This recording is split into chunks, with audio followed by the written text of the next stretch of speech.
Bonjour à tous. Continuons avec notre grand thème sur les grands secrets bibliques et de la réussite et du succès. Et le dimanche passé, nous avons commencé à parler des secrets bibliques de la longévité. Nous allons relire des passages parmi ceux que nous avons lus le dimanche passé, le psaume 34, versets 13 à 15, et Ecclésiaste 6, 1 à 3. Psaume 34, 13 à 15. Quel est l'homme qui aime la vie, qui désire la prolonger pour jouir du bonheur? Préserve ta langue du mal et tes lèvres des paroles trompeuses. Éloigne-toi du mal et fais le bien. Recherche et poursuis la paix. Amen. Y a-t-il quelqu'un qui veut vivre longtemps ici? Très longtemps? Je prie que tu aies aussi la volonté de faire les choses que nous allons parler tout à l'heure, ou de ne pas faire les choses que nous allons parler tout à l'heure. Ecclésiaste 6, 1 à 3. Il est un mal que j'ai vu sous le soleil et qui est fréquent parmi les hommes. Il est fréquent. Il y a tel homme à qui Dieu a donné des richesses, des biens et de la gloire, et qui ne manque pour son âme de rien de ce qu'il désire, mais que Dieu ne laisse pas mettre d'en jouir, car c'est un étranger qui en jouira. C'est là une vanité et un mal grave, très grave. Quand un homme aurait 100 fils, vivrait un grand nombre d'années, et que le jour de ces années se multiplierait, si son âme ne s'est point rassasiée de bonheur, et si de plus il n'a point de sépulture, je dis qu'un avorton est plus heureux que lui. Amen. Le secret biblique de la longévité. Nous avons dit le dimanche passé, que Dieu veut que nous vivions longtemps. Et pour vivre longtemps, il nous faut faire 3 choses que nous avions évoquées, et nous avons relire dans les psaumes 34. La première, il faut aimer la vie. Il faut l'aimer. La deuxième, il faut désirer la prolonger. Avec comme objectif, jouir du bonheur, c'est-à-dire être heureux. Nous avons parlé, pour la prolonger, il y a des choses à faire et à ne pas faire. On a par exemple évoqué, il faut honorer son père et sa mère. Et nous avons parlé de cette chose, selon la Bible, selon la parole de Dieu, qu'il nous faut vivre avant de mourir. Et nous avons dit, la première chose, c'est que Dieu veut qu'avant que nous puissions mourir, il faut vieillir. Deuxièmement, Dieu veut que nous ayons une vieillesse, mais heureuse. Troisièmement, nous avons dit que Dieu veut que nous puissions partir en paix, sans agitation, sans des maladies compliquées qui nous affaiblissent, qui poussent même nos enfants à commencer à nous laver. Quatrièmement, nous avons dit que Dieu veut que nous soyons âgés et rassasiés des jours, c'est-à-dire que nous puissions nous fatiguer de la vie et que nous puissions désirer comme Siméon de partir. Cinquièmement, nous avons dit que Dieu veut qu'avant que nous puissions partir, que nous puissions voir certaines choses. Voir par exemple nos enfants grandir, de voir se marier, voir nos petits-enfants, voir les rêves que nous avons s'accomplir. Sixièmement, nous avons dit que Dieu veut qu'à notre mort, que ce soit nos enfants qui nous enterrent. Pas le contraire. Dieu ne veut pas que nous enterrions nos enfants. Et septièmement, Dieu veut qu'avant la mort, que nous soyons, comme David, rassasiés de richesses et de gloire. Et après avoir parlé de ces 7 choses, nous avons commencé à parler maintenant en détail de ces 3 choses que David nous dit. Quel est l'homme qui aime la vie et qui désire la prolonger pour jouir ensuite du bonheur?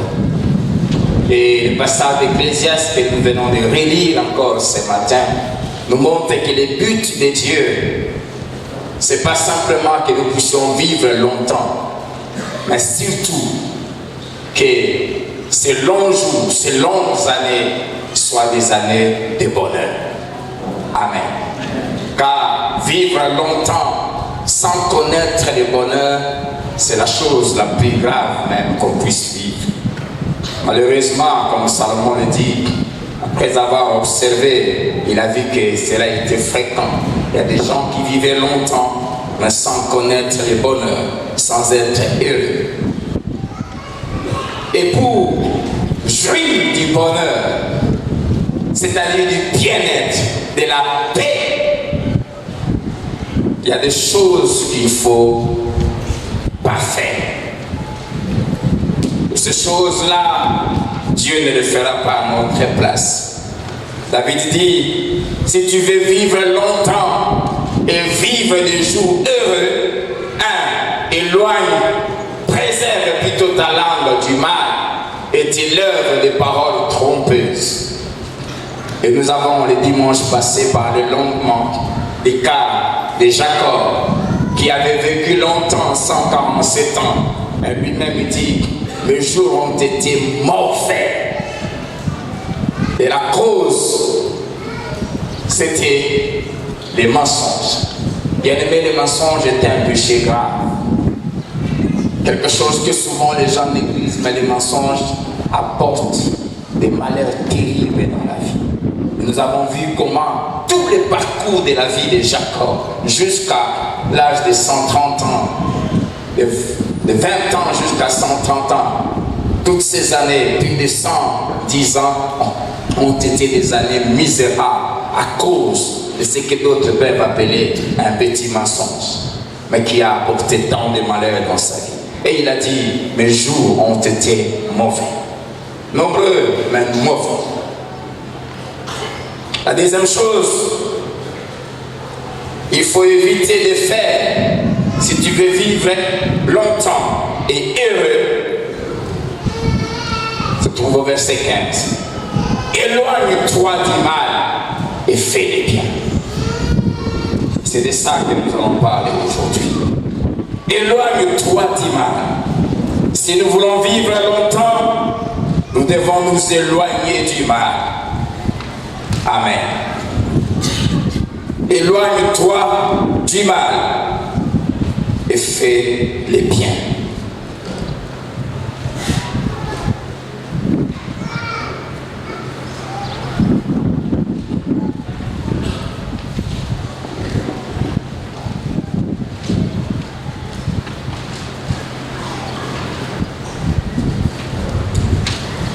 S'éloigner, c'est quoi? S'éloigner, c'est simplement se mettre ou se porter loin de quelque chose ou d'une personne. S'éloigner, c'est fuir. S'éloigner, c'est quitter un endroit. Aller loin de cet endroit, c'est s'écarter, partir. Et surtout partir loin de cet endroit, loin de cette personne. S'éloigner, c'est pas résister. Dieu dit, éloigne-toi du mal. Souvent nous faisons le contraire. Nous cherchons à résister au mal. Ce n'est pas ça que Dieu demande. La résistance, c'est pour le diable. La Bible dit, résister au diable. Amen. Résister aux forces du mal. Mais le mal, il faut s'éloigner. Et dans 1 Corinthiens 6, verset 18, la Bible dit, fuyez l'impudicité. La Bible ne dit pas résister à l'impudicité. La Bible ne dit pas combattre l'impudicité. Combien sont tombés parce qu'ils ont voulu faire le contraire de ce que Dieu a dit. L'impudicité, on ne la combat pas.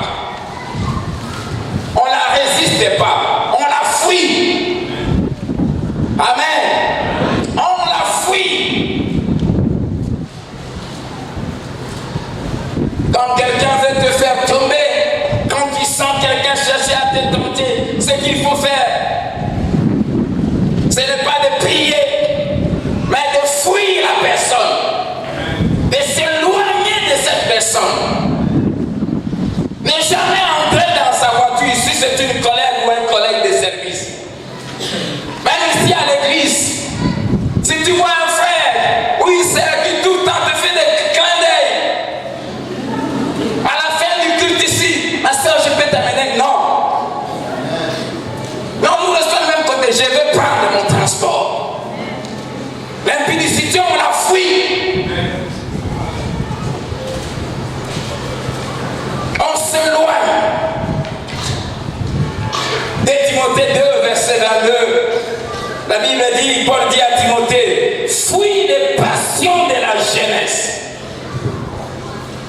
Ces désirs qui hantent les jeunes. Tu es jeune, il faut le fuir. Il ne faut pas se mettre à gêner le combattre.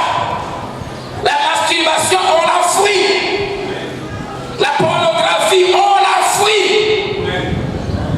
On ne résiste pas à la pornographie, on la fuit. Si tu veux vaincre la pornographie, il faut la fuir.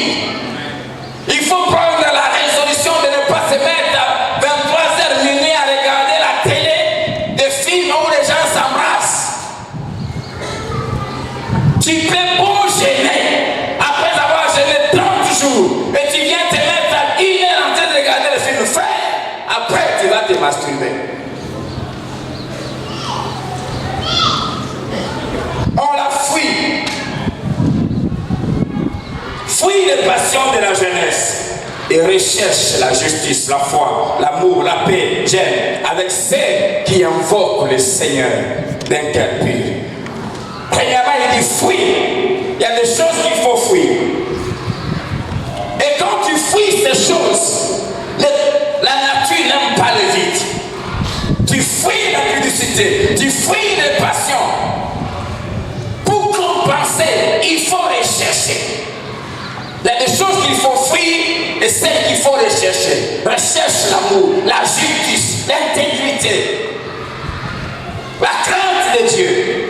Et quand on dit fuir et rechercher, et Paul dit avec ceux qui invoquent le Seigneur d'un cœur pur. Quand on fuit l'impudicité, on ne peut pas fuir l'impudicité sans fuir les hommes qui le font. N'est-ce pas? Qui la font péter. Et quand on recherche aussi la paix et la joie, la Bible dit avec ceux qui invoquent le Seigneur d'un cœur pur. C'est-à-dire, quand on dit s'éloigner du mal, c'est aussi s'éloigner de certaines personnes, s'éloigner de certains milieux, s'éloigner de certains endroits. Bien aimé, la Bible dit vous n'avez pas encore lutté jusqu'au sang en combattant contre les péchés. Parfois, pour fuir, il faut même accepter de perdre un travail. Pourvu que tu préserves ton âme. Fuis. Et attache-toi aux gens qui t'amènent vers les choses de la vie. Fuis certaines personnes.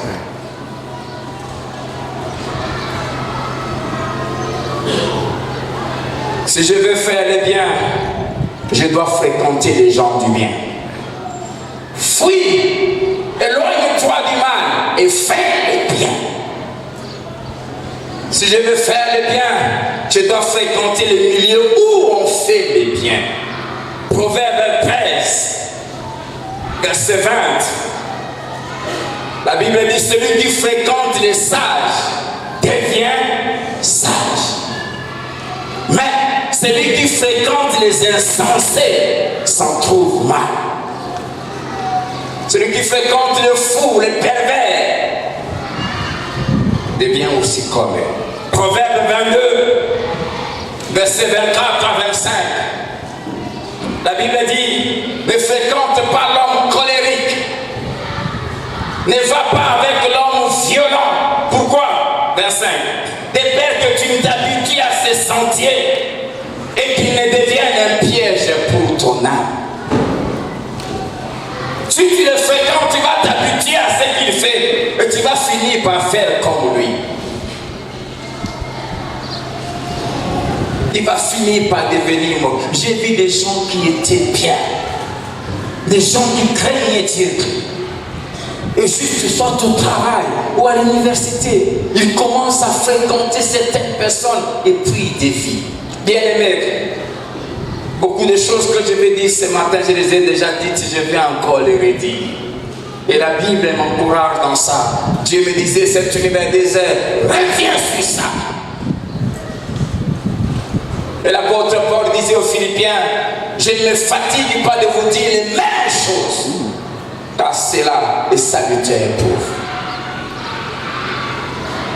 Nos frères et sœurs biologiques, on ne les choisit pas. Dieu nous les impose. Mais les amis, on les choisit. Les amis, on les choisit. Et si tu veux des jours heureux, il faut choisir des gens que tu dois fréquenter. Mais aussi des gens que tu dois permettre qu'ils te fréquentent. On ne fréquente pas n'importe qui. On ne laisse pas aussi n'importe qui nous fréquenter. Frère, tout pasteur que je suis de Philadelphie, tu viens à Philadelphie, tu n'as pas une bonne vie. Je ne te permettrai pas de me fréquenter.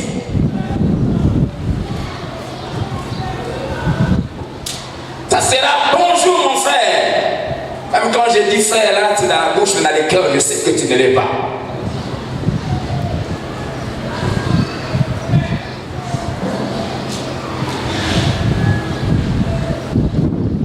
Les gens qu'on fréquente, on finit par les ressembler. Même les Français nous disent qui s'assemble, se ressemble. Je suis d'accord avec la parole de Dieu quand il dit dans le psaume 1, et l'homme qui ne marche pas selon les conseils des méchants, qui ne s'arrête pas sur la voie des pécheurs et qui ne s'assied pas en compagnie des... Oh, je ne me fatiguerai pas de vous dire cet enchaînement. Ça commence par marcher. J'ai vu des hommes qui étaient des hommes fidèles à leurs femmes.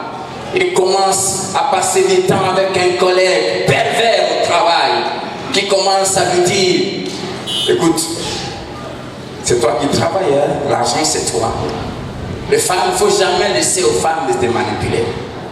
J'aime ma femme, mais je ne laisse pas me manipuler. À force d'entendre ça, ça hante. La foi vient de ce qu'on entend. L'incrédulité, la perversité viennent aussi de ce qu'on a. Et puis après, tu commences à dire ça. Hein? Vous parlez en marchant. Puis si ça entre à un moment, tu t'arrêtes. Et puis ça entre encore, et puis vous prenez les chaises et tu te mets. Dès que tu te mets, terminé. C'est pour ça qu'il y a des gens qu'il ne faut même pas lui accorder 10 minutes. 10 même c'est trop, même pas 2 minutes. Si c'est ton chef, tout s'arrête sur les plans professionnels. Fais-moi un rapport de tu fais le rapport ceci. Quel est ton programme ce soir? Je rentre chez moi. On ne vous plaît, non, chef. 1 Corinthiens 15, 33, la Bible dit, ne vous y trompez pas. Les mauvaises compagnies corrompent. C'est pour cela, 2 Corinthiens 6, 17 à 18, la Bible dit, sortez du milieu d'eux et séparez-vous, dit le Seigneur. Ne touchez pas à ce qui est impur, et je vous accueillerai. Je serai pour vous un père, et vous serez pour moi des fils et des filles, dit le Seigneur Tout-Puissant. Apocalypse 18, verset 4. J'ai entendu du ciel une voix qui disait, sortez du milieu d'elle, mon peuple, afin que vous ne participiez point à ses péchés et que vous n'ayez point de part à ses fléaux. Si tu fréquentes des gens mauvais, tu vas commencer à participer à ses péchés, à faire comme lui. Et attends-toi aussi à vivre les conséquences qui lui sont réservées. Éloigne-toi du mal. Le mal, c'est quoi? J'ai consulté la Bible en hébreu et je ne vais pas entrer dans toutes les définitions trop théologiques. Le mal, c'est simplement ce qui est mauvais. Ce qui est condamnable, mais pas par les hommes, mais par Dieu.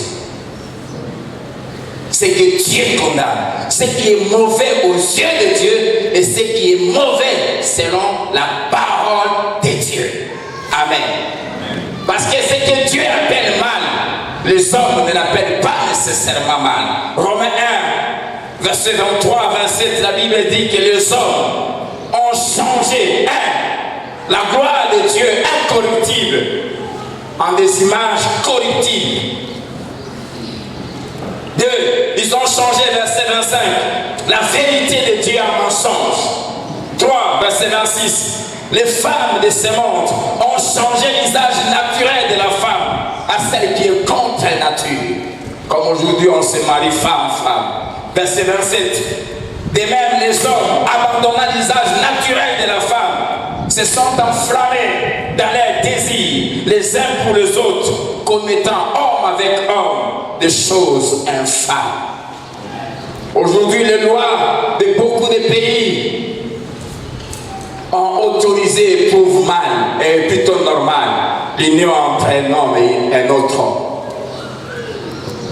Le mal, c'est ce que Dieu appelle mal. C'est pour cela tout enfant de Dieu, si vous voulez vaincre un péché, il faut le regarder avec les yeux de Dieu et l'appeler comme Dieu l'appelle. Je dis souvent aux jeunes, quand vous dites, c'est qui? C'est mon copain. Le mot copain en français, normalement, c'est vrai, ça m'a dit camarade. Mais dans l'entendement d'aujourd'hui, quand tu dis c'est mon copain, c'est celui avec qui je couche. Mais quand on vient dans la Bible dit, quand on te demande c'est qui, tu dois dire quoi? C'est mon impudique.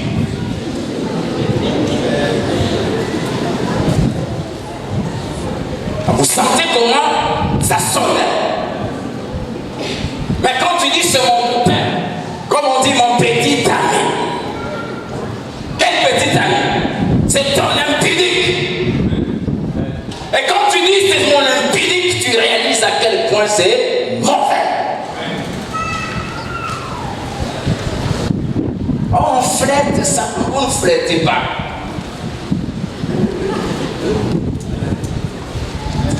Je dirais une dernière chose.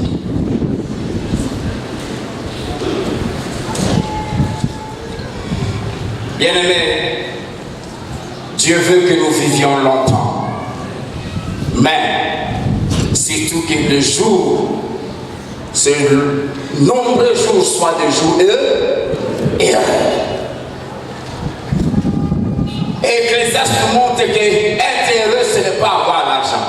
Nous avons lu, je vis un homme à qui Dieu a donné l'argent, les richesses, les biens, tout ce qui lui permet d'offrir à son âme ce qu'elle veut. Mais qui ne connaît pas le bonheur. Le bonheur n'est pas dans l'argent. Qu'on ne vous trompe pas. Les gens les plus malheureux sur cette terre, ce ne sont pas ceux qui n'ont pas l'argent. Ce sont ceux qui ont l'argent, mais qui n'ont pas Dieu. Alléluia. Si quelqu'un qui est heureux ne peut pas avoir des femmes. Quand tu prends deux, ça veut dire que tu n'es pas comblé avec la première. On n'a pas besoin de tant de philosophie pour comprendre ça. Amen. Parmi les choses qui montrent que l'argent ne rend pas heureux, c'est que ceux qui ont l'argent, la Bible dit, malheur à ceux qui accumulent maison après maison, bien après bien. Pourquoi? Parce qu'on n'est toujours pas satisfait. On achète un bijou aujourd'hui, demain on trouve un autre prix meilleur. On achète, demain on trouve, demain on trouve. Au point qu'on se retrouve des bijoux qui font une année sans être portés, on a toujours envie. Pourquoi? Parce que ce qu'on a, ça ne nous satisfait pas. La Bible dit quand nous avons la nourriture et les vêtements, cela nous suffit. Alléluia. On ne peut pas être heureux quand on n'a pas la crainte de Dieu. Ésaïe 48, verset 22. La Bible dit, Ésaïe 48, 22, il n'y a point de paix pour les méchants, dit l'Éternel. Il n'y a point de paix, de tranquillité intérieure. Il n'y a pas de sommeil paisible pour les méchants. Il n'y a pas de tranquillité intérieure pour ceux qui détestent Dieu. Parole de Dieu dit, il n'y a pas de bonheur pour les gens mauvais, c'est-à-dire qui font le mal. Amen. Amen. Proverbe 15, le verset 6 et le verset 16. La Bible dit, il y a du trouble dans le profit de méchants. Il y a du trouble. Il gagne beaucoup, mais dans ce qu'il gagne, parce qu'il ne gagne pas de foi mauvaise, ça veut dire qu'il y a du trouble dans ça. Il ne dort pas en paix. Il vit dans la peur d'être arrêté, la peur d'être attrapé, la peur qu'on découvre ce qu'il avait fait. Il n'y a point de paix pour les méchants. J'aime le verset 16. Mieux vaut peu avec la crainte de l'Éternel qu'un grand trésor avec le trouble, avec le tourment. Vous comprenez l'importance de couvrir ici. Amen.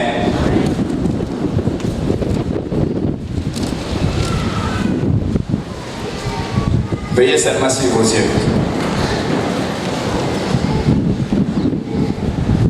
Protégez vos yeux, mais donnez-moi vos oreilles.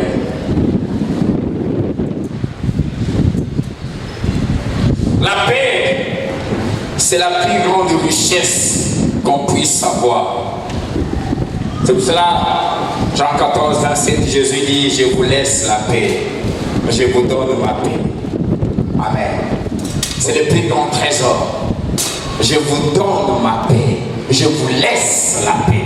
Et il ajoute, je ne vous donne pas comme le monde donne. Le monde ne peut pas donner ce qu'il n'a pas, on peut donner que ce qu'on a.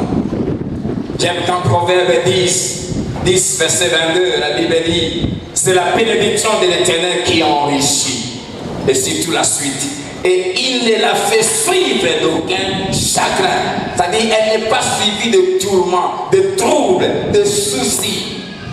Ce qui vient de Dieu enrichit. Et le premier enrichissement, c'est que ça vous met dans une situation de quiétude, de paix intérieure. Proverbe 1, verset 32 à 33, parlant des conséquences que vivent ceux qui écoutent Dieu. La Bible dit, la sécurité des insensés les perd, mais celui qui m'écoute reposera avec assurance. Il vivra tranquille et sans craindre aucun mal. Quelle joie que de vivre tranquille, de dormir tranquillement, sans craindre aucun mal. Quelle joie que quand tu es avec ta femme, au lieu tu la regardes aux yeux, tu n'as pas peur. Parce que tous les pécheurs ne savent pas regarder les femmes aux yeux. Et vice versa. Pourquoi? Parce que quand elle est là en même temps, le film avec Antoinette passe dans la tête. Et béni soit Dieu qui a fait que la conscience garde toujours le mal qu'on fait. Et ça te trouble. Il n'y a point de paix pour les méchants. Proverbe 3, verset 23 à 24. Les conséquences de ceux qui jouissent de la crainte de Dieu, elle a dit, alors tu marcheras avec assurance dans ton chemin. Si tu te couches, tu seras sans crainte. Et quand tu seras couché, ton sommeil sera doux. Bien aimé, il y a des choses que l'argent n'achète pas. L'argent n'achète pas l'amour. L'argent n'achète pas la paix. L'argent l'argent n'achète pas le sommeil. Tu te couches, quand tu seras couché, ton sommeil sera doux. Il y a des gens, même quand ils dorment, il y a un mec qui est fermé l'autre. Moins de bruit de chat. C'est comme ça. Il y a des gens quand ils marchent, pas tranquille. Pourquoi? Il sait ce qu'il fait. Il se croit toujours poursuivi. Bien-aimé, le bonheur n'est pas dans l'argent. Le bonheur, c'est dans la crainte de Dieu. Tu te coucheras en paix. Et quand tu seras couché, ton sommeil sera doux. Connaître un sommeil doux, c'est une grâce. C'est une grâce. Qui est déjà agité, pas tranquille. Regardez comment fonctionne l'homme qui a une mauvaise vie, l'homme dont la conscience est chargée. Ouvrons ensemble le Bible. J'aimerais qu'on lise ce passage ensemble. Je ne vais pas le lire seulement moi-même. Proverbe 6.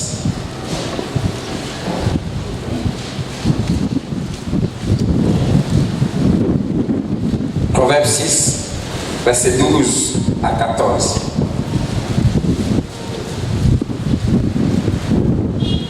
L'homme pervers, l'homme inique, marche la fausseté dans la bouche. Il cligne des yeux, parle du pied.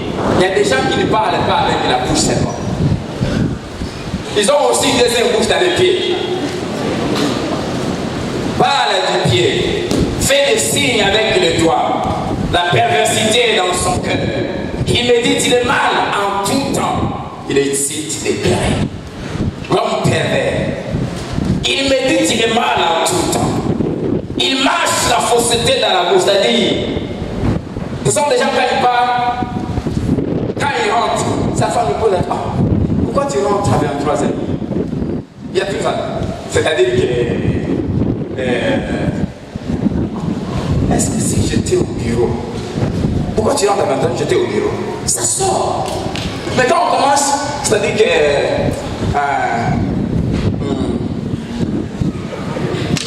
la mère vient faire quoi ici? On réfléchit, on répondit. Ils sont tous dans les... Tu vois, c'est parce que les phrases qui se terminent pas.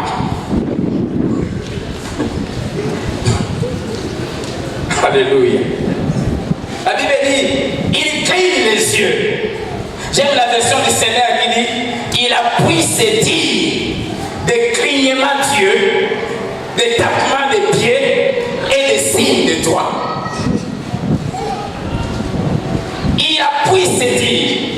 Vous êtes là à table ensemble en train de manger. Mon frère, hier à 20h, tu étais où?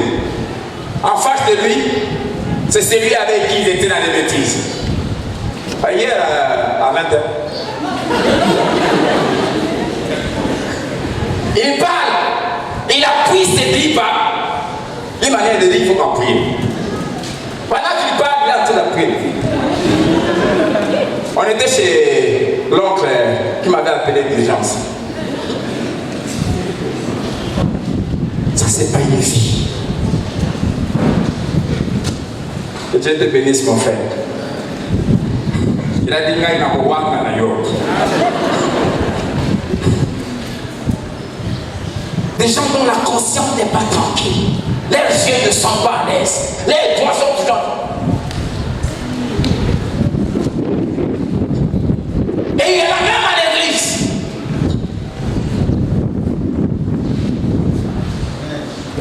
Ceux qui viennent chercher des filles ici.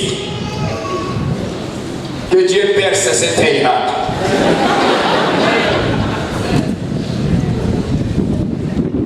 Pendant que nous on adore, il y en a qui se font.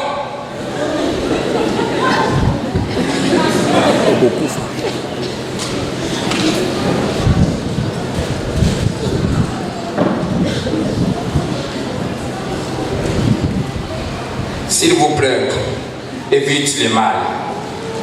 Principalement, je vais m'atteler sur des mal qu'il faut éviter. Veux-tu connaître des jours longs et heureux? Éloigne-toi du mal. Le premier mal, c'est la cupidité, les gains faciles, l'amour de l'argent. Éloigne-toi du mal. Pourquoi je vais parler de ces deux mal? Parce que ces deux mal regroupent en eux tous les autres mal. Et ces deux mal sont des mères, des maternités qui accouchent tous les autres mal. Comme l'amour de Dieu, l'amour du prochain recoupe tous les biens que la Bible demande aux chrétiens de faire. Ces deux mal rassemblent en eux tous les autres mal. La cupidité. 1 Timothée 6, verset 8 à 10.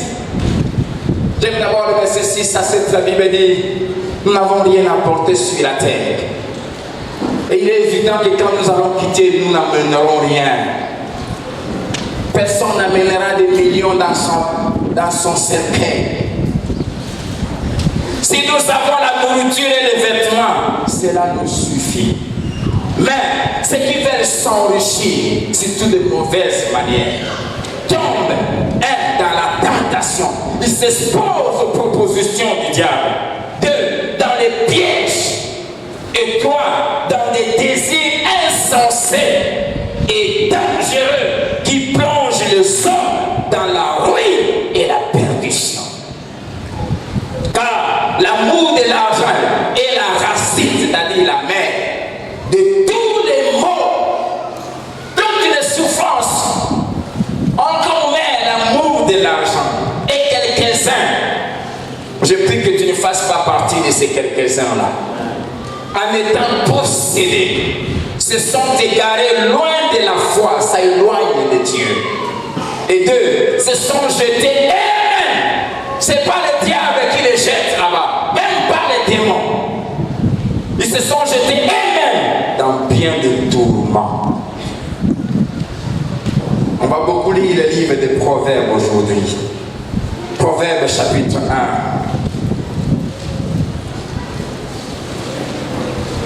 Verset 10 à 19. Mon fils, oh, je prie que tu écoutes ce conseil. Mon fils, ma fille, si des pécheurs veulent te séduire, ne te laisse pas gagner. S'ils disent, viens avec nous, tressons des embûches, versons du sang, tendons des pièges à celui qui se repose en vain sur son innocence, engloutissons-les tout vif, comme le séjour des morts, et tout entier, comme ceux qui descendent dans la fosse. Nous trouverons toutes sortes de biens précieux. Nous remplirons de butin nos maisons. Tu auras ta part avec nous. Il n'y aura qu'une bourse pour nous tous. Mon fils, ne te mets pas en chemin avec eux. Détourne ton pied de l'air. C'est de tout la liste. Fouille. Éloigne-toi. Car leurs pieds courent au mal et ils ont hâte de répandre le sang. Mais en vain, jette-t-on le filet devant les yeux de tous ceux qui ont des ailes. Et eux, c'est contre leur propre sang qu'ils dressent des embûches. C'est à leur âme qu'ils tendent des pièges. Ainsi arrive-t-il à tout homme avide d'idées. La cupidité cause la perte de ceux qui s'y livrent.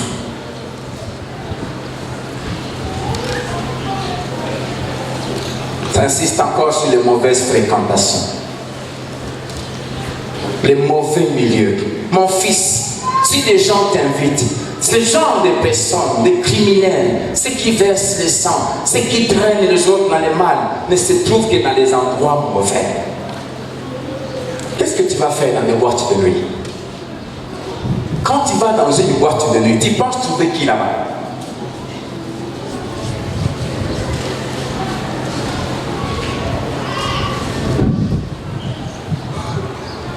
Il y a quelqu'un qui était dans la boîte de nuit aussi, cette nuit. Je sais que tu manques de courage.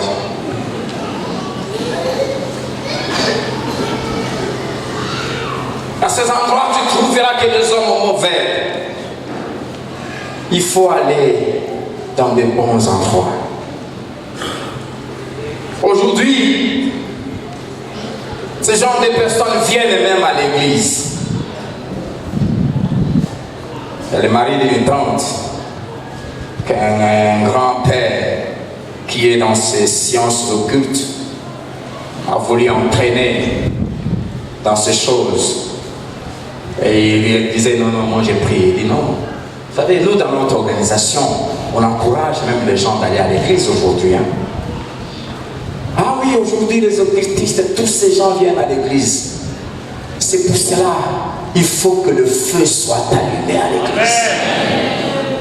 Quand le feu est allumé à l'église, le feu de la parole qui proclame la vérité, le feu de l'adoration, le feu de la louange, quand le feu est allumé, la vipère qui se cache dans les broussailles est obligée de sortir. Église, allumons le feu. Chrétiens, soyons de feu enflammé. Le Dieu que nous adorons, il est une flamme de feu. Et il est écrit, il fait de ses serviteurs des flammes de feu.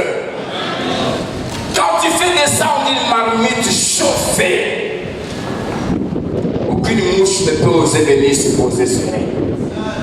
Aucune mouche. Mais dès qu'elle s'est refroidie, tu vas commencer. Au lieu de commencer à te plaindre, chauffe-toi. Allume le feu. Sois un homme qui prie, un homme qui gêne, un homme qui se passe du temps dans la présence de Dieu. Tu seras du feu. Aucun méchant ne supportera ta présence. Si un méchant commence à se sentir à l'aise à tes côtés, il n'y a que des possibilités. Soit tu es comme lui, soit il a éteint ton feu. Comme des collègues qui parlent de leurs aventures avec les femmes viennent parler dans ton bureau. Toi qui te dis enfant de Dieu, ça veut dire qu'ils ont déjà éteint ton feu. Parce que si ton feu est allumé, ils ne le feront pas. Et tu ne leur donneras même pas l'occasion. Dès que tu commences à dire, hey, vos histoires là, pas chez moi ici. Allez dans vos bureaux.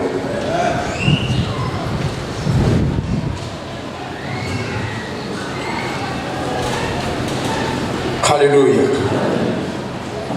Et le but, il dit, c'est gagner de l'argent. Au verset 13, il dit, nous trouverons toutes sortes de biens précieux. Nous remplirons des bitins nos maisons. Que des maisons remplies de choses volées. Que des maisons remplies de biens volés. Parmi les ordres que Dieu donnait à Moïse, il dit, tu ne produiras pas dans la maison de Dieu l'argent de la prostituée.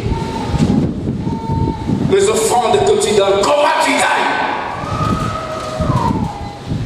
Les dîmes que tu donnes, comment tu gagnes ça? J'ai l'habitude de poser la question aux gens. Je vous encourage, si tu viens, pasteur, le carburant, c'est bon. Mais je sais comment tu gagnes. Pasteur, juste pour mettre le carburant, je vous l'enverrai 500 $. Mais toi, tu m'avais dit que ton salaire est de 200. Tu dois me dire comment tu as eu ça. Je ne suis pas un pasteur qui monte, pasteur, pour ton carburant. Et pour que je ferme les yeux, frère, comment tu as eu ça? Qu'est-ce que tu as fait pour que tu m'amènes une enveloppe de 500 $? Toi, tu m'avais dit que tu gagnes 200. Si ce n'est pas clair, tu sors avec ton enveloppe. On n'introduit pas dans la maison de Dieu l'argent de la prostitution.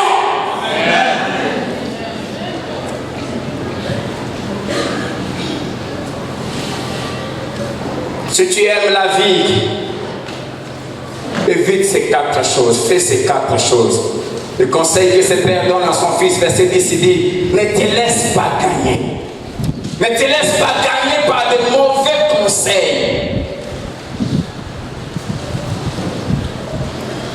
Oh mon frère, vous fiancé, ça fait 2 ans. Est-ce que tu l'as déjà touché? Oh non, la Bible interdit ça. Ah frère. Quel est mal? De toute façon, vous allez vous marier. C'est mal. Mais tu ne laisses pas gagner par un tel conseil. C'est un mauvais ami. Verset 15, deuxièmement. Ne te mets pas en chemin avec eux. Voilà le conseil du Père. Ne te mets pas en chemin avec eux. Ne les suis pas. Cesse de les fréquenter. Troisièmement, détourne ton pied de leur sang. c'est-à-dire fuis. Fuis-les, éloigne-toi d'eux. Pourquoi faut-il les fuir? Verset 18 et verset 19 nous donnent la raison. Pourquoi? Verset 18, ça va se retourner contre eux. La Bible dit, c'est contre leur propre cœur qu'ils tendent des pièges. Ça va se retourner contre eux. Ils payeront pour ça. Si tu le suis, tu vivras le même sort.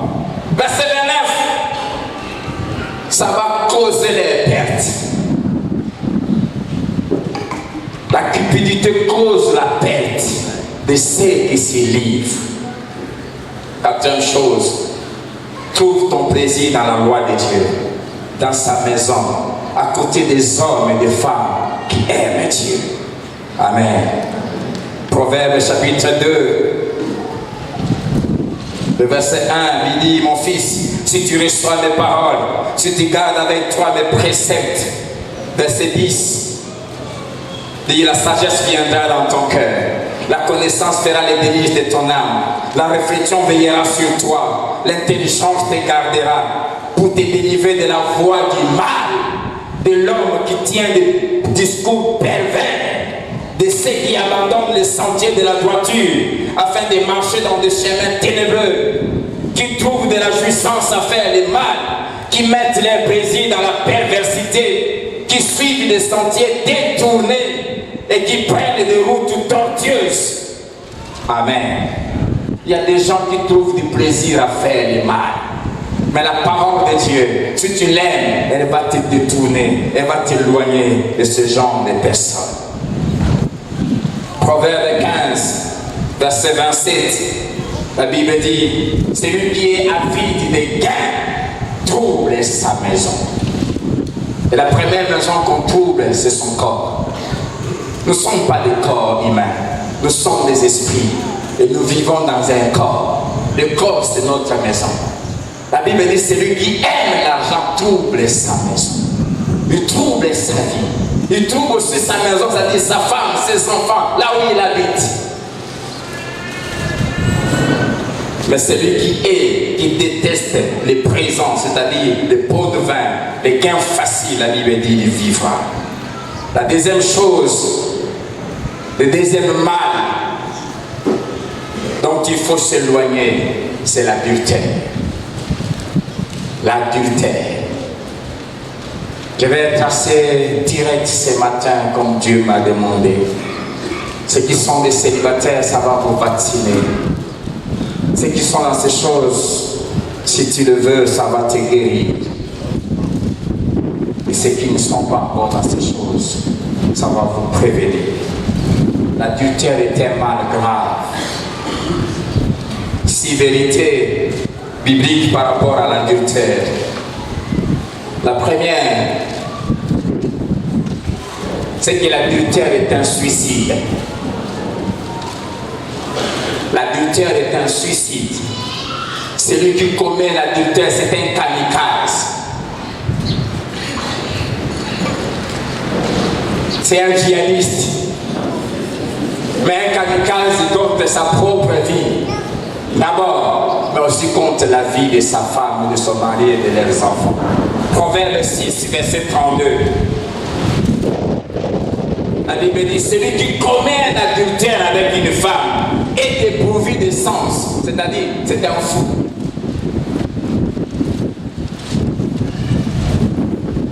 Dis à ton voisin, un adultère est un fou. C'est pas moi qui l'ai dit, c'est Dieu. Et la Bible ajoute, celui qui veut se perdre agit de la sorte. Celui qui veut se perdre, celui qui veut écourter sa vie, celui qui veut détruire sa vie, agit de la sorte. Si tu trouves que tu es fatigué de la vie, voilà, je t'encourage.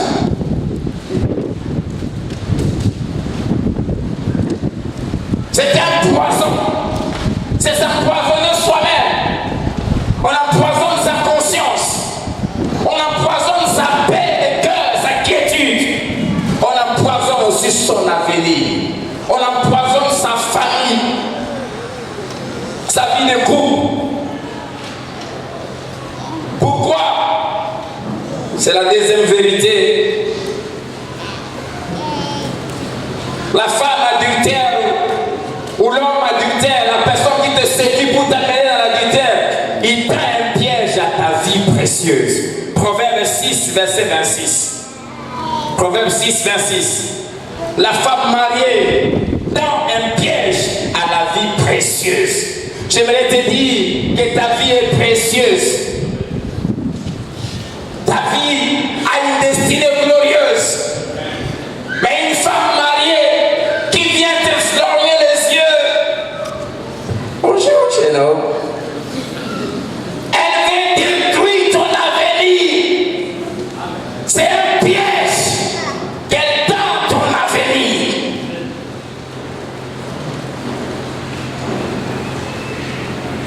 Troisième vérité. La maison de ceux qui commettent l'adultère, ça s'appelle la mort.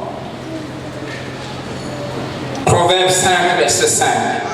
Sa maison, c'est la mort. C'est le séjour des morts. Si tu entres là-bas, tu es mort. Quatrième vérité sur l'adultère. Les adultères font tomber beaucoup de personnes. Proverbe 7, verset 26. Car elle, dit la femme adultère, elle a fait tomber beaucoup de victimes. Et ils sont nombreux, tous ceux qu'elle a tués. Quand la Bible utilise le terme beaucoup ou nombreux, c'est-à-dire on a atteint un chiffre qui n'existe plus. Souvent ça utilise comme les sables du bord de la mer. Ils sont nombreux, ce qu'elle a tué. La femme adultère est un criminel. L'homme adultère est un criminel. Cinquième vérité. Tous ceux qui vont dans cette vie sont tués. Proverbe 2, verset 19. Aucun de ceux qui vont à elle ne revient et ne retrouve le sentier de la vie. Aucun de ceux qui vont à elle ne revient. Aucun de ceux qui vont à elle ne retrouve le chemin droit. Ça tue d'abord la conscience.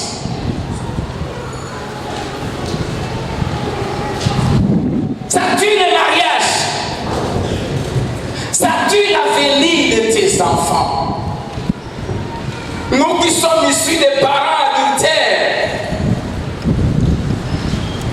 de plusieurs livres, vous n'avez aucune idée. Si tes enfants ne connaissent pas Dieu et donc, ils tueront beaucoup de gens. Je vous ai déjà dit ici, si je n'avais pas connu Dieu très tôt dans ma vie, j'aurais été un grand criminel. Parce que le climat à la maison m'avait déjà façonné à être un grand criminel. Mais ce qui cause ça, c'est l'adultère.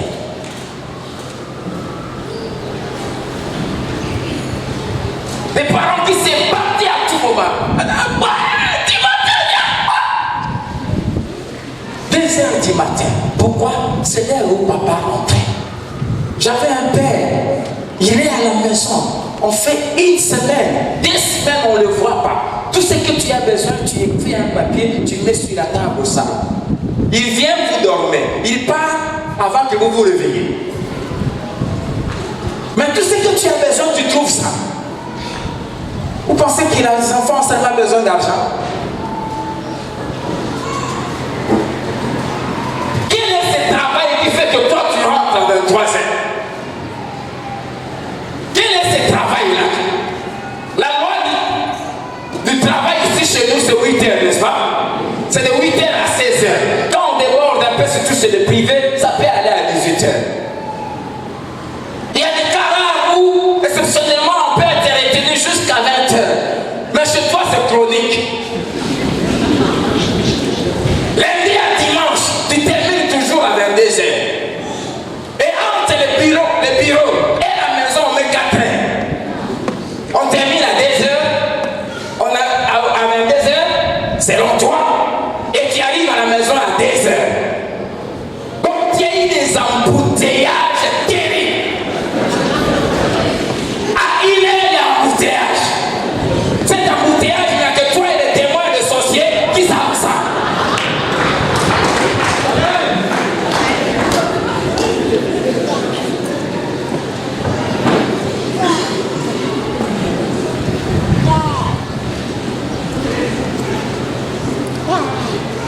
Les mecs, ça tue.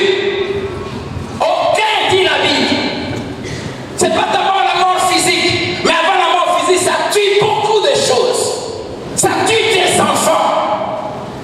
Quand tes enfants te voient rentrer à 1h du matin, à 2h du matin, tu tues leur avenir, tu tues leur vie conjugale de demain. Ils feront la même chose avec les épouses demain. Tu tues leur bien-être. Aucun de ceux qui vont à elle ne revient.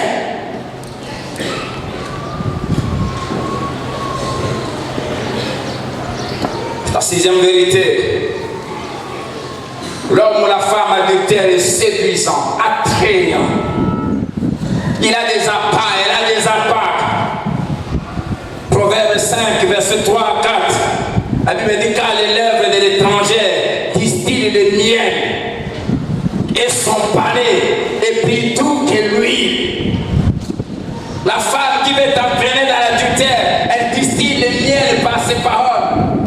Sa chambre est doux que l'huile. Doux plus que ta chambre avec ta femme. Verset 4. Mais à la fin, ça c'est au début, mais à la fin, elle est amère comme l'absinthe.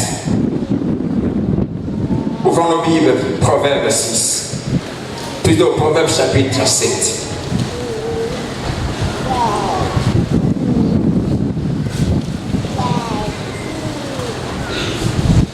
Il est long, mais je vais le lire. Je t'en supplie, on va déborder un peu, ne sois pas pressé de partir. Je ne dis pas, je comprends que ces paroles te dérangent. Proverbe 7 à partir du verset 6. Je tiens à la fenêtre de ma maison et j'ai regardé à travers mon pays. J'ai aperçu parmi les stupides. Écoutez comment la Bible appelle cela. J'ai remarqué parmi les jeunes gens un garçon dépourvu de sens. Il passait dans la rue près de l'angle où s'était né une de ces étrangères. Il y a des endroits qu'on passe pas. Tu es en train de rentrer vers 23h. Quand j'étais à Kinshasa, si ça me retrouvait après 21h, 22h d'être en ville, il y a une avenue que je ne prenais jamais, la ville de la justice. Jamais. Parce que dès qu'il est 21h, 22h, si la ville de la justice, là, c'est le moment du travail commence. Depuis qu'un jour j'ai passé elle n'était même pas habillée, parce qu'elle était. Je venais, je suis entré dans un trou, j'ai vu un trou, j'ai freiné. Et puis elle a fait ça. Depuis ce jour-là, après 20 heures, jamais à venir de la justice. C'est ça la sagesse. Éloigne-toi, fuis.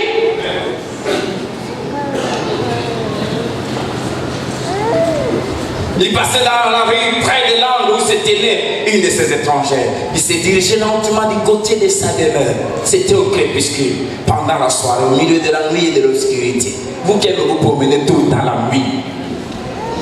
Et voici une fille abordée par une femme ayant la mise d'une prostituée. Elle a riche dans les cœurs. Elle était brillante et rétive. Ses pieds ne restaient point dans sa maison. Tantôt dans la rue, tantôt sur les places. Et près de tous les angles, elle était aux aguets. Elle le saisit, elle l'embrassa. Et d'un air effronté lui dit, je devais un sacrifice d'action de grâce. Aujourd'hui, j'ai accompli mes vœux. C'est pourquoi je suis sorti au-devant de toi, pour te chercher, je t'ai trouvé. J'ai orné mon lit de couverture, des tapis de fil d'Égypte. J'ai parfumé ma couche de myrrhe, d'aloès et de cinnamon.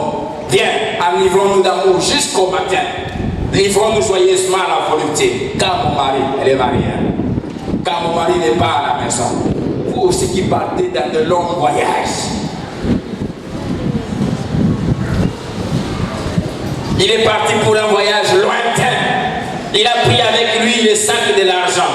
Il ne reviendra à la maison qu'à la nouvelle lune. Elle le séduisit à force de paroles. Elle entraîna par ses lèvres doucereuses. Il s'est mis tout à coup à la suivre, comme le bœuf qui va à la boucherie, comme un fou qu'on lit pour le châtier, jusqu'à ce qu'une flèche lui perce le foie, comme l'oiseau qui se précipite dans le filet, sans savoir.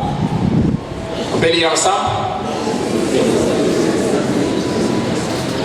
Et maintenant, mes fils, écoutez-moi et soyez attentifs aux paroles de ma bouche. Que ton cœur ne se détourne pas vers les voies d'une telle femme. Ne t'égare pas dans ses sentiers, car elle a fait tomber beaucoup de victimes. Et ils sont nombreux, tous ceux qu'elle a tués. Sa maison, c'est le chemin du séjour des morts. Il descend vers les demeures de la mort. Amen. Premièrement, il y a la ruse dans son cœur. Verset 10. On peut dire qu'il y a la ruse dans son cœur. Elle est rusée. C'est-à-dire elle est fausse, elle n'est pas vraie. Elle cache sa vraie nature. Une vraie fille du diable. Ecclésiaste 7, verset 6 décrit ces femmes. J'ai trouvé plus amère que la mort, la femme dont le cœur est un piège et un filet. Le cœur. Et dont les mains sont des liens. Deuxièmement, verset 11 à 12, ces genres de femmes, ces genres d'hommes, ce sont des gens qui soignent leur aspect extérieur. La Bible dit qu'elle était belle, amen, et brillante. Méfiez-vous de la beauté extérieure. Surtout les Congolais qui aiment les formes.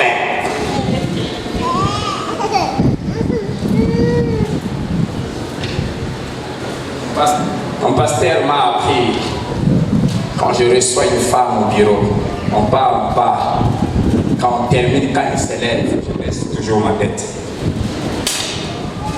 Je la regarde jamais sortir. Parce que les Congolaises ont des formes. Et l'impudicité, la perversité commence dans les yeux chez les hommes.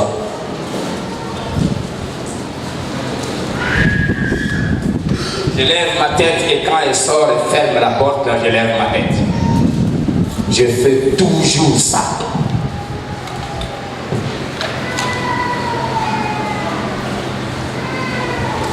Belle, mais instable. Écoutez ce que la Bible dit. Tantôt dans la rue, c'est bien de rester point dans sa maison. Tantôt, il y a des femmes qui ne supportent pas rester à la maison. Et les hommes adultères aussi ne supportent pas rester dans leur maison. Elles sont toujours dehors. C'est comme s'il y a je ne sais pas, il y a des choses qui les piquent dans les sièges, les chaises qu'ils ont eux-mêmes achetées dans leur maison. Quand ils se mettent, ça les pique pas. Ils sont mal à l'aise. Vous allez les trouver dans des grandes, des voitures parquées. Là, ils sont à l'aise. Toutes les tendances dans la mais quand ils rentrent chez eux, dès qu'ils arrivent. Bonjour. Parce que quelqu'un qui rentre chez lui à 23 heures, ça montre que sa maison n'est pas un lieu de bonheur. On se sent à l'aise ailleurs, c'est anormal. Toute homme, toute femme doit se sentir en paix chez lui. Chez lui. Bien aimé, quand tu te sens pas à l'aise chez toi, c'est anormal. Et souvent, ces genres de femmes sont des femmes qui sont dans le noir parce qu'elles sont criminelles. Elles tuent, comme nous venons de le voir. Elles travaillent avec des fétiches. Elles détruisent des vies. Comment expliquer que cette femme-là, le jour que tu l'avais vue, ta tête avait tourné. Comme quand je l'avais vue. Oh, c'était difficile de prier même quand je rentrais. Et du coup, à cause d'une jeune fille qui vient paraître 20 ans après au travail, celle qui t'avait tourné la tête, quand tu la vois, tu sens, c'est anormal, on a sémé quelque chose dans ton cœur. Il faut venir, on doit te délivrer.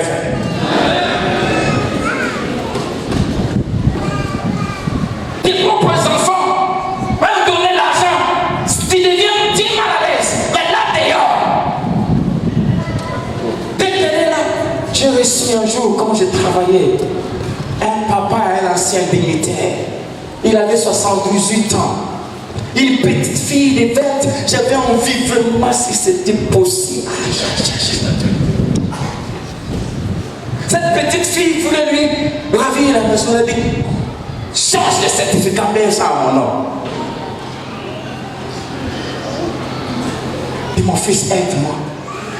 C'est la seule maison qui me reste. Elle est restée dans la voiture là-bas, elle est en train de me déranger. Elle vient, papa qui tremble devant. C'est anormal, tu es envoûté.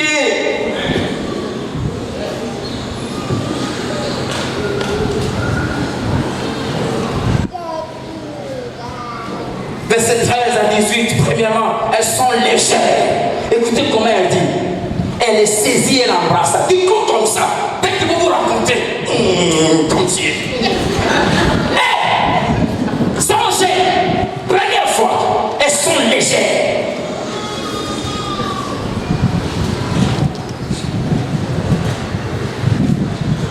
Elles ont des belles paroles.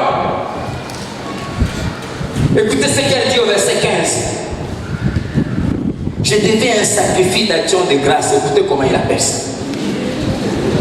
Aujourd'hui, j'ai accompli mes vœux. Elle dit, j'ai toujours rêvé rencontrer un garçon comme toi. Tu as les yeux que j'aime. Tu as les lèvres que j'aime, Doki.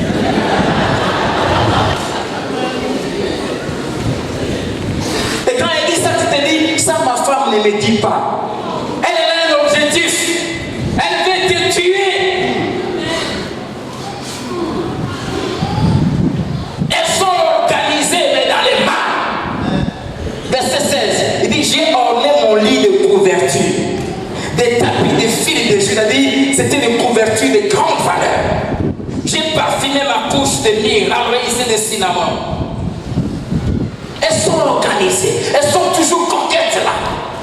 Toujours bien parfumées. Pas de travail, mais même toujours des parfums de 200 $. Ton argent pour lequel tu souffres. Tu as souffert avec ta femme. Après 10 ans de mariage, c'est cette petite là qui vient tout prendre. Tu trouves quand tu entres dans cette chambre, les lits parfumés, ça sent bon.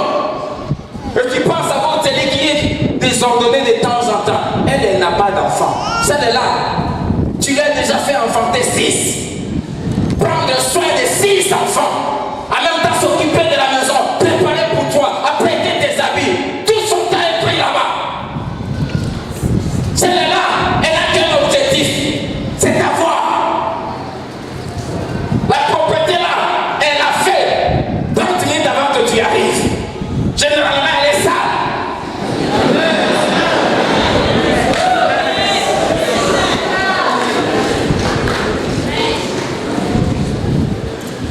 Ces femmes sont prêtes aux exploits. Écoutez ce qu'elle dit verset 18. Viens, enivrons-nous d'amour jusqu'au matin. Elles ont des langages. Je vais te faire des choses que depuis que tu es né, aucune femme ne t'a fait ça. Quelle chose. Qu'est-ce que tu vas me faire que elle en 19 ans proche du mariage qu'elle n'a pas fait? Tu vas inventer quelle position? Elles sont dangereuses. Enivrons-nous d'amour toute la nuit. Et tu penses à celle qui est à la maison qui, une fois c'est fini. Celle-là, elle est prête au sacrifice parce qu'elle a un objectif qu'elle poursuit. Ta femme n'a pas d'objectif, elle t'aime.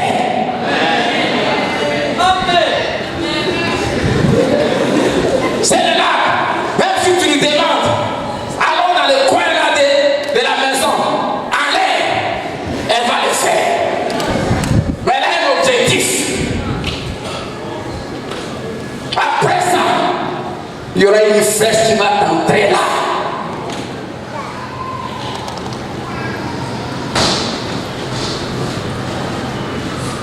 Le but, c'est de t'avoir. Verset 21, tout ça, c'est pour te séduire. Elle les séduisit à force de paroles. Elle entraîna par ses lèvres doucereuses. Il y a tout dans la Bible. Ah, comme c'est triste la fin. Verset 22 à 23. Il s'est mis tout à coup à la suivre, comme plusieurs. Après toutes ces armes de séduction, plusieurs tombent. Elle s'est mis tout à coup à la suivre, comme le bœuf qu'on va à la boucherie, comme un fou qu'on lit pour les châtier, jusqu'à ce qu'une flèche lui perce le foie. Quand tu vas aller là-bas, ce n'est pas le plaisir seulement. Il y a aussi une flèche qui est sous les lits. Quand tu seras là dans les airs, bah!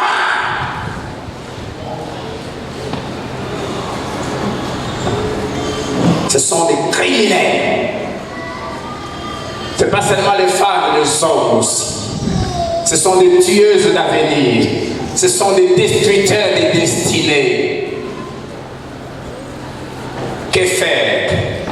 Et je vais m'arrêter là. Des choses pour la femme et 3 pour l'homme. Proverbe 5, versets 15 à 20. Qu'est-ce qu'il faut faire? Proverbe 5, 15 à 20. Bois les eaux de ta citerne, les eaux qui sortent de ton puits. Tes sources doivent-elles se répandre dehors? Tes ruisseaux doivent-ils couler sur les places publiques? Qu'ils soient pour toi seul et non pour des étrangers avec toi. Que ta source soit bénie et fais ta joie de la femme de ta jeunesse. Biche des amours, gazelle pleine de grâce. Sois en tout temps enivré de ses chats, sans cesse épris de son amour. Et pourquoi, mon fils, serais-tu épris d'une étrangère et embrasserais-tu le sein d'une inconnue? Qu'est-ce qu'il faut faire si tu veux vivre longtemps et éviter ce genre de femmes, ce genre d'hommes qui peuvent écouter ta vie, voire même tu peux même vivre longtemps mais avoir une vie là détruite, amère? Premièrement, aux femmes, des choses à faire. Verset 15, la Bible dit, bois les eaux de ta citerne. Ton mari, c'est ta citerne. Sa semence sans les eaux que Dieu t'a données. La Bible dit, bois les eaux de ta propre citerne. Ne va jamais dehors. Ne les laisse pas couler au dehors. C'est pour cela que je vous exhorte, chère maman. Il n'y a qu'une seule raison que Dieu donne pour s'abstenir des rapports sexuels dans le mariage. La Bible dit ceci est d'un commun accord, pas unilatéralement. D'un commun accord, vous voulez vaquer à la prière, gêner, chercher Dieu. À part ça, il n'y a pas une autre raison. Et Dieu va plus loin. Quand vous terminez à gêner, dès que vous dites Amen, avant d'aller chercher l'amour, ça veut dire rentrer dans la chambre. C'est écrit dans la Bible. 1 Corinthiens 7, verset 5. Ne vous privez pas. Il y a des mamans qui inventent tout le temps des raisons. Vous, jeunes filles, tout le temps, la pasteur, priez pour moi, le mariage tarde, le mariage tarde. Eux, j'en reçois souvent. 2 mois après le mariage, ils disent voilà, pasteur, le frère, il exagère. Il exagère quoi?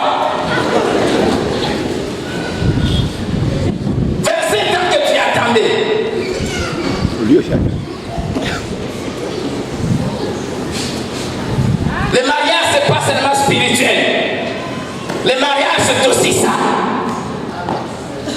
Bois les eaux de ta citerne. Elle ne parle des eaux. Est-ce qu'il y a quelqu'un qui fait toute une journée sans boire? À moins que si vous faites un jeûne à sec. Amen. Je me posais la question, je dois parler clairement. Elle dit oui. Parce que même celles qui sont encore enfants là, dans la tête là, c'est déjà pourri.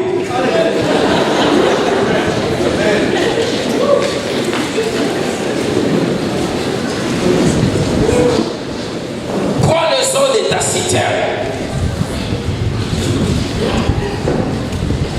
La deuxième chose, femme, sois en tout temps charmante. En tout temps. Verset 19, la Bible dit à l'homme, sois en tout temps épris des charmes de ta femme. Cela veut dire quoi? Tu dois être en tout temps charmante,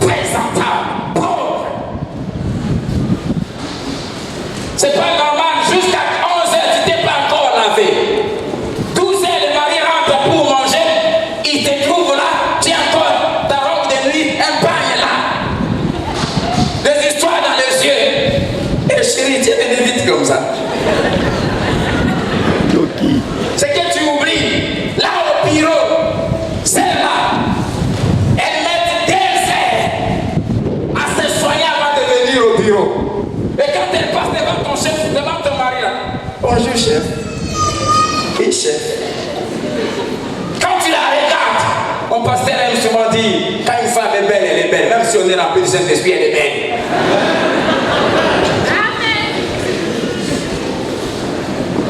Être rempli du Saint-Esprit ne t'empêche pas de reconnaître qu'elle est belle. C'est à toi plutôt, tout en reconnaissant qu'elle est belle, tu dois aussi savoir qu'elle ne t'appartient pas. Tu bénis Dieu de ce qu'elle est belle, mais tu bénis Dieu de ce qu'elle appartient. Et tu dis, Seigneur, merci car celle que j'ai à la maison, elle est la meilleure. Fais à ce que tu sois toujours belle. Je dis souvent à ma femme, j'aime pas ces histoires où il y a des gens qui ont des habits de dimanche, des habits de sortie. Matin au soir, j'ai dit ça ici un jour. J'aime avant de sortir, je la prends, après je la fixe. Quand vous entrez dans mon bureau, vous allez trouver la photo de ma femme devant moi. Je la mets là. Vous que même quand je te reçois là, je la regarde. C'est pas normal de mettre les photos de ta fille dans ton téléphone. Mets la photo de ta femme.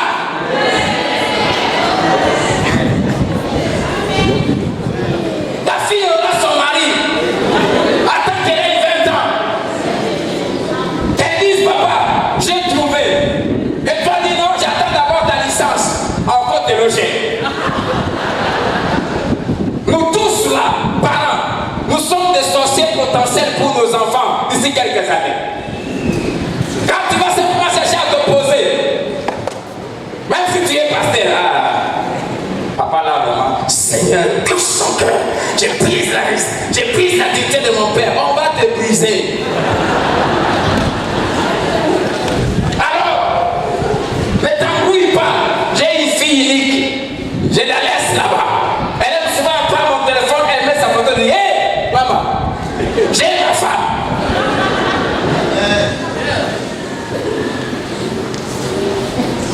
Alléluia.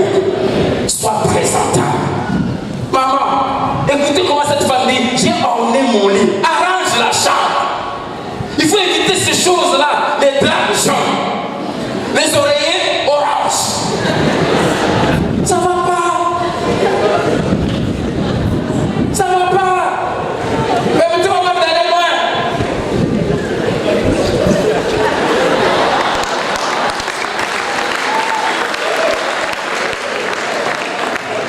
Rendez-vous le 3e dimanche.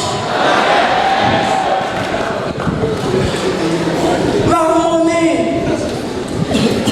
Un peu de parfum dans la chambre. Un peu de romantisme. Même si vous avez fait 18 ans comme nous, l'amour ne vieillit pas.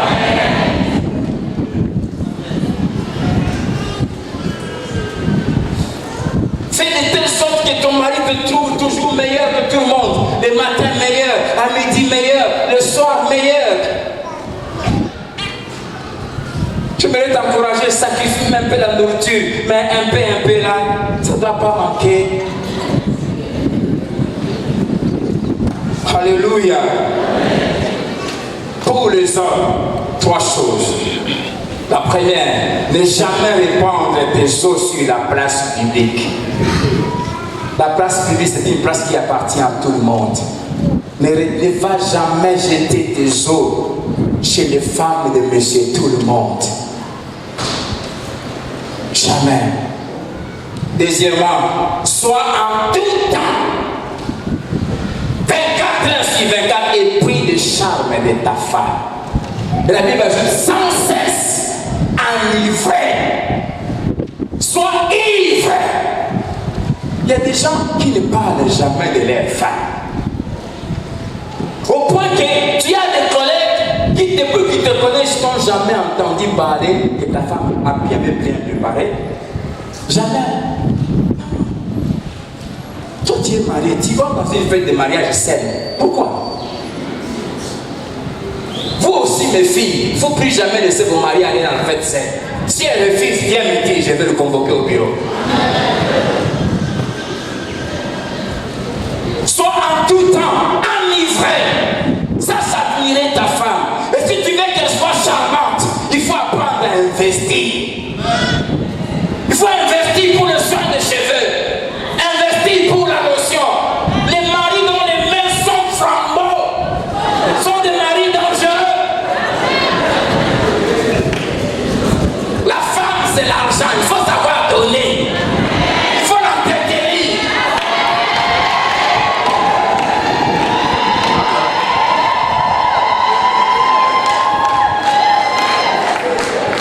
On n'est pas charmant seulement, c'est l'avant. Après, c'est laver un peu de lotion. Un peu là. Un peu de rouge là. Les ongles un peu là. Qui dit femme dit argent frère.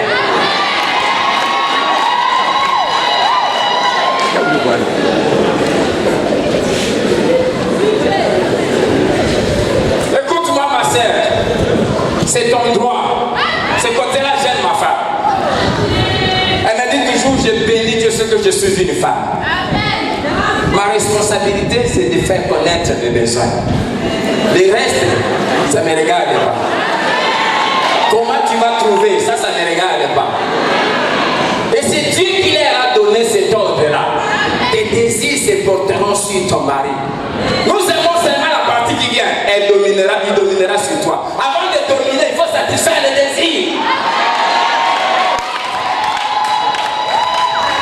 Avant de parler de dominer, on parle d'abord tes désirs se porteront vers toi.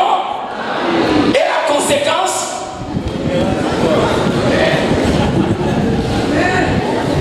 on ne domine pas sans satisfaire les désirs, frère.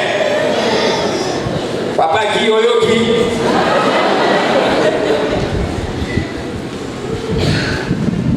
Et la troisième chose, la Bible dit, fais ta joie de la femme de ta jeunesse. Fais ta joie. Toute la vie, fais ta joie. Trouve ta joie en elle. Trouve tout ton plaisir, toute ta satisfaction en elle. Pas dehors. Si tu fais cela, tu vivras longtemps. Jean 13, 17, Jésus a dit, si vous connaissez ces choses, vous êtes heureux. Et il a ajouté, pourvu que vous les pratiquiez. Que Dieu vous bénisse.